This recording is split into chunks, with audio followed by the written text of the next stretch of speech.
ఇప్పటికే మొత్తం గ్రామాన తెలంగాణ నలుమూలల్లో కూడా పార్టీ జెండాలు ఆవిష్కరించి ర్యాలీగా బయలుదేరుతున్నటువంటి పరిస్థితి అయితే కనిపిస్తుందని చెప్పొచ్చు. రాష్ట్ర నలుమూలల నుంచి కూడా పెద్ద ఎత్తున తరలి వస్తున్నారు. అందుకు సంబంధించినటువంటి ఏర్పాట్లన్నీ కూడా పూర్తి కావడం జరిగింది. ప్రస్తుతం మనం ఎల్కతుర్తి సభా ప్రాంగణంలో ఉన్నాం. సభా ప్రాంగణం చూసినట్లయితే మొత్తం ఎక్కడ చూసినా కానీ గులాబీమయంగా మారినటువంటి పరిస్థితి కనిపిస్తుంది. సుమారు 1200 ఎకరాలలో కూడా సభను ఏర్పాటు చేసినటువంటి పరిస్థితి అయితే కనిపించిందని చెప్పొచ్చు. గతంలో 2001 నుంచి కూడా చూస్తున్నాం పార్టీ ఆవిర్భావ దినోత్సవాలు. ఇప్పుడు 24 వసంతాలు పూర్తయి 25వ సంవత్సరంలోకి అడుగు పెడుతున్న వేళ గతంలో ఎప్పుడు కూడా ఆవిర్భావ దినోత్సవాన్ని ఇంతగా నిర్వహించలేదు. అంతా కూడా అందరి దృష్టి కూడా కేసీఆర్ పై ఉంది. ఎందుకంటే 10 ఏళ్ల పాటు కేసీఆర్ సీఎంగా వ్యవహరించడం జరిగింది. ఆ తర్వాత కాంగ్రెస్ పార్టీ అధికారంలోకి వచ్చి 16 నెలలు అవుతుంది. ఈ 16 నెలల కాలంలో చాలా వరకు హామీలు ఇచ్చారు, కానీ ఆ హామీలు ఏమీ నెరవేర్చలేదని మొత్తం కూడా ఈ వేదిక ద్వారా కూడా అవకాశం కనపడుతుంది. ఇప్పటికే రాష్ట్ర నేతలంతా కూడా సభా వేదికకు చేరుకుంటున్నారు. మనతో మాట్లాడడానికి మాజీ ఎమ్మెల్యే గాదరి కిషోర్ ఉన్నారు. చెప్పండి, మీరు మొదటి నుంచి కూడా పార్టీ ఆవిర్భావం నుంచి కూడా చూస్తున్నారు, కేసీఆర్ వెంట ఉండి నడుస్తున్నారు, ఒక ఉద్యమ నాయకుడిగా ఉంటున్నారు. ఎలా చూడవచ్చు ఈరోజు రజోత్సవం సిల్వర్ జూబ్లీ? ప్రధానంగా ఉద్యమ పార్టీగా ప్రస్థానాన్ని ప్రారంభించి తెలంగాణ కోసం కేసీఆర్ గారి నాయకత్వంలో తెలంగాణను సాధించి వచ్చినటువంటి తెలంగాణలో పరిపాలన అత్యద్భుతంగా అందించి 3 సంవత్సరాల క్రితం బీఆర్ఎస్ పార్టీగా రూపాంతరం చెంది ఈరోజు 25వ సంవత్సరంలో అడుగు పెడుతున్నటువంటి శుభ సందర్భంగా కేసీఆర్ గారి నాయకత్వంలో ఈ తెలంగాణకు కేసీఆర్ గారు మాత్రమే శ్రీరామ రక్ష అనేటువంటి ఉద్దేశంతో 10 లక్షల మందికి తగ్గకుండా ఈరోజు ఈ సమావేశం జరిగేటువంటి పరిస్థితి కనపడతా ఉంది. అంటే ఒక ఉద్యమ ప్రస్థానం చేసి సాధించి మళ్ళీ పరిపాలన చేసినటువంటి చరిత్ర ఏ రాజకీయ పార్టీకి ఈ భారతదేశంలో లేదు. చాలా రాజకీయ పార్టీలు వస్తుంటాయి పోతుంటాయి, కానీ ఒక 25 సంవత్సరాలు నడపగలిగిర్రు, నిలబెట్టగలిగిర్రు. అది ఉద్యమం అనుకోండి, పరిపాలన అనుకోండి, ప్రజలకు సంక్షేమ కార్యక్రమాలు అద్భుతంగా చేసినా సరే మన జరిగిన ఏమరపాటు పొరపాటు అబద్ధపు హామీలతో కాంగ్రెస్ పార్టీ గద్దెనెక్కింది. ఏడాది లోపలనే కనుక మాట్లాడితే వెంటనే అయ్యో అవతలేదా వీళ్ళకి అనేటువంటి ఒక మాట వస్తుందేమని చెప్పి కేసీఆర్ గారు కూడా వేచి చూశారు. కానీ రాను 16 నెలలకు వచ్చేసరికి ఏమైపోయిందంటే తెలంగాణ బ్రాండ్ ఇమేజ్ దెబ్బతిన్నది, తెలంగాణ అస్తిత్వానికి దెబ్బ తగులుతున్నది, రైతాంగం మొత్తుకుంటున్నారు, కరెంట్ లేదు, సాగునీరు లేదు, తాగునీరు లేదు. ఈరోజు నా తుంగతుర్తి నియోజకవర్గంలో పోయి చూద్దామన్నా ఎండబోసినటువంటి ఒడ్లను కొనేటువంటి పరిస్థితి కనపడతలేదు. కాలుష్యం నుంచి నీళ్ళు ఇచ్చే అవకాశం ఉన్నా నీళ్ళు ఇచ్చే పరిస్థితి కనపడతలేదు. వీటన్నింటి గురించి వివరిస్తూ మళ్ళీ తెలంగాణ బ్రాండ్ ఇమేజ్ని పెంచుకోవడానికి సంబంధించినటువంటి చర్యలు ఏం చేపట్టాలి, అది విమర్శ ఉంటుంది. దాంతోపాటు మీరు చేయగలిగితే కనుక మళ్ళీ తెలంగాణ ఎట్లా కాపాడుకోవచ్చు అనేటువంటి ప్రధాన ప్రతిపక్ష నాయకులు ఇక్కడి నుంచి చెప్పాల్సినటువంటి సూచన ప్రభుత్వానికి చెప్తారు. ఏవైతే 2 జాతీయ పార్టీలు విఫలమై మనల్ని బదనాం చేసే ప్రయత్నం చేస్తున్నారో ఆ 2 జాతీయ పార్టీల విఫలమైంది, వాళ్ళు చేసినటువంటి కుట్రలేంది కూడా ఈ వేదిక నుంచి కేసీఆర్ గారు స్పష్టం చేస్తారు. ఎందుకు చెప్తున్నామంటే తెలంగాణ రాష్ట్రం కొనసాగాలి, మనుగడ బాగుండాలి అంటే బీఆర్ఎస్ పార్టీ ఇంటి పార్టీ, మన పార్టీ, కేసీఆర్ గారి నాయకత్వమే శ్రీరామ రక్ష. ఒక డిసిజన్ తీసుకోవాలంటే 36 సార్లు ఢిల్లీ పోయినా కూడా కనీసం 6 మంత్రులను ఇచ్చేటువంటి పరిస్థితిలో ఒక భావదారిద్ర్యంలో రేవంత్ రెడ్డి కొట్టుమిట్టాడుతున్నట్టు మనం అర్థం చేసుకోవచ్చు.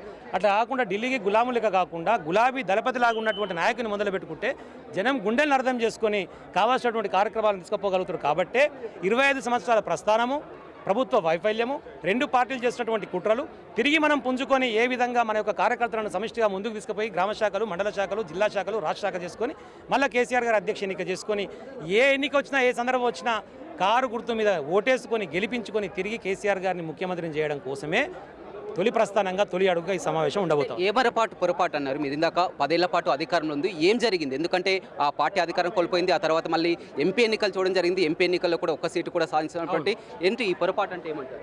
అంటే వాస్తవానికి ప్రజలందరూ కూడా సుభిక్షంగా అయిపోయిన తర్వాత ఇప్పుడు కాలువలో నీళ్ళు వస్తున్నాయి కదా, ఈ నీళ్ళు ఏమో కేసీఆర్ కోటైపోతే అవుతుందా? 10 ఏళ్ళు చూసినాం కదా, వాళ్ళు కూడా ఏదో 15,000 ఇస్తా అంటారు, తులం బంగారం ఇస్తా అంటారు అని చెప్పి ఆశపడ్డారు కావచ్చు. స్థానికంగా మాలాంటి నాయకుల మీద వచ్చినటువంటి ఒక అసూయ, ద్వేషం కావచ్చు, వ్యతిరేకత కావచ్చు, ఓవరాల్గా జరిగినటువంటి ఇష్యూస్లో ఈరోజు మన నాలిక కరుచుకొని ఇక్కడికి బీఆర్ఎస్ పార్టీ శ్రేణులు కేసీఆర్ గారు అభిమానులే కాదు, ఎవరైతే కాంగ్రెస్ పార్టీకి ఓటేసిర్రో వాళ్ళే మా తప్పును కడుక్కుంటేందుకు వీడికి వచ్చేసి కేసీఆర్ గారికి మద్దతుగా కనపడాలి. అట్లయితేనే మా తప్పు పొరపాటు సరిదిద్దుకునేటువంటి అవకాశం ఉంటుంది. ఇప్పుడు ఇమీడియట్గా అయితే ఎన్నికలు లేవు, నష్టమో కష్టమో 3 సంవత్సరాలు భరించాల్సిందే. చాలా ఊర్లలో తిరుగుతానేమో సార్ ఇంకా 3 ఏళ్ళు భరించాలి, అవి దించడానికి ఏం లేదని అడుగుతున్నారు, కానీ దించే ఆలోచనలు మాకు లేవు. ప్రజాస్వామ్యంలో మాకు ఒక అవకాశం ఇచ్చారు, ఆ అవకాశం కట్టుబడే ఉంటాం కేసీఆర్ గారు కూడా స్పష్టం చేశారు. కాబట్టి 3 సంవత్సరాలు రాష్ట్రాన్ని కాపాడుకోవాలి, తిరిగి వచ్చిన తర్వాత మళ్ళీ అభివృద్ధి పదంలో ఈ విధంగా ముందుకు తీసుకుపోవాలనేటువంటి లక్ష్యం కోసం మాత్రమే పనిచేస్తాం. ఎంపీ ఎన్నికల సందర్భంలో ఎందుకు జరిగిందో తెలియదు, కానీ ఆ ఎన్డీఏ లేకపోతే అక్కడ ఉన్నటువంటి ఏదైతే ఇండియా కూటమి ఉందో ఆ కూటములలో చేరినటువంటి పార్టీలు మాత్రమే కన్సిడరేషన్కి తీసుకోరు.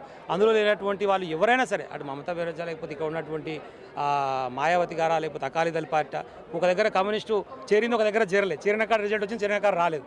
కాబట్టి ఈ పొరపాటు వల్ల జరిగిన అక్కడ జగన్ కానీ ఇక్కడ కానీ అన్నీ కూడా కూటమిలో లేని వాళ్ళని సరి ఎంపీ ఎన్నికల సందర్భంలో తిరస్కరణకు గురైనటువంటి పరిస్థితి కనపడుతున్నది. కాబట్టి వాటన్నింటినీ కూడా సమీక్షించుకొని ముందుకు పోవడం కోసమే తొలి అడుగుగా ఈ సమావేశం ఏర్పడింది. కాంగ్రెస్ని దించే ఆలోచన లేదంటున్నారు. తర్వాత మళ్ళీ అధికారంలోకి వచ్చేది కూడా లేదని కూడా కాంగ్రెస్ మంత్రులు ఎమ్మెల్యేలు చెప్తున్నారు.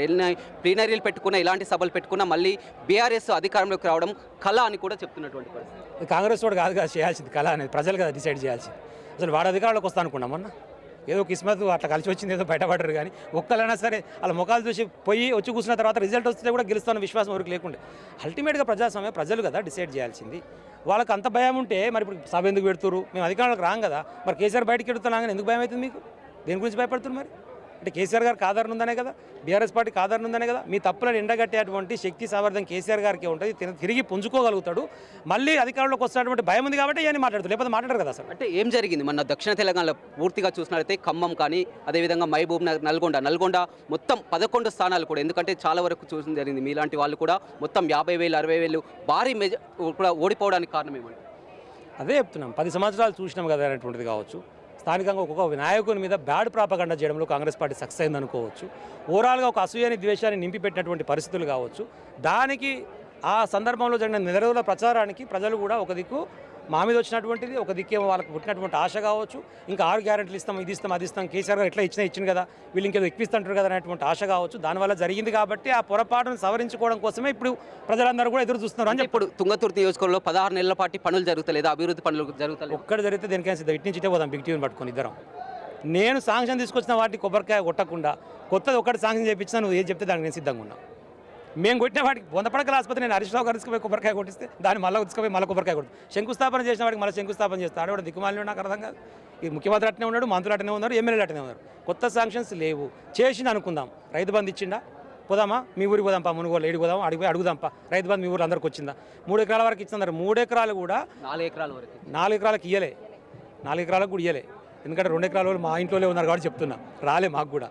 దాంట్లో కూడా ఏంటంటే ఒకటే సర్వే నెంబర్లు ఎక్సిడెంట్ ఉందనుకో, ఆ సర్వే నెంబర్ మొత్తానికి కొట్టిరు. దేశంలో ఎక్కడ లేని విధంగా రోల్ మోడల్ మొత్తం కూడా ప్రజలందరికీ, తెలంగాణ ప్రజలందరికీ సన్నబియ్యం పంపిణీ చేస్తున్నారు, సన్నబియ్యం అందుతున్నటువంటి పరిస్థితి. వీడు ప్రచారం చేసుకొని చెప్పిస్తున్నాడు కానీ ప్రచారం చేయకుంటే 3 సార్లు ఇచ్చాం మేము సన్నబియ్యం. చాలా మందికి తెలియదు ఆ విషయం. రేషన్ షాపులో సన్నబియ్యం అందించారు. 3 సార్లు ఇచ్చాం సన్నబియ్యం. మీకు తెలియనట్టు మేము ప్రచారం చేసుకోం. మేము చేసిన పెద్ద పొరపాటు ఏంటంటే చేసిన పనులు ఎక్కువ డప్ప కొట్టుకొని చెప్పుకోకపోవడం వల్ల ఈ పొరపాటు జరిగింది. అదేవిధంగా పాల్వాయి శ్రవంత్ ఉన్నారు. చెప్పండి, మొత్తం కూడా చూస్తున్నాం పెద్ద ఎత్తున తరలి వస్తున్నటువంటి పరిస్థితి కనిపిస్తుంది. ఎలా ఈ రజతోత్సవ సభ కోసం వాస్తవంగా చెప్పాలంటే బీఆర్ఎస్ శ్రేణుల కంటే ఎక్కువ ప్రజలే ఎదురు చూస్తున్నారు. పెద్దలు కేసీఆర్ గారు వచ్చి ఈ సభ ద్వారా మాకు దిశానిర్దేశం ఏం చేస్తారు, ఈ జరుగుతున్న ప్రజా వ్యతిరేక ప్రభుత్వం మీద వాళ్ళు ఎలాంటి సూచనలు ఇస్తారు అన్న దాని విషయం మీద ప్రజలే ఎదురు చూస్తున్నారు.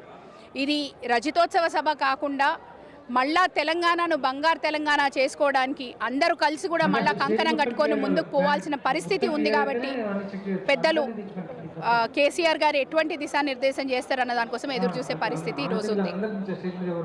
రైట్, చూడొచ్చు మొత్తం మీద చూడొచ్చు ఇప్పటికే మొత్తం అంతా కూడా తరలి వస్తున్నటువంటి పరిస్థితి కనిపిస్తుంది. సాయంత్రం 5 గంటల సమయంలో సభ ప్రారంభం కానుందని చెప్పొచ్చు.